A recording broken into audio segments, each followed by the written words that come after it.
halata ang lungkot sa iyong mga mata.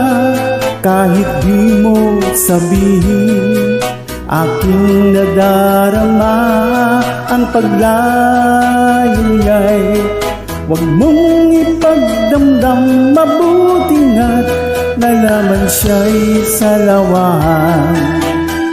Ikaw naman. Karaman mo ako kahapon.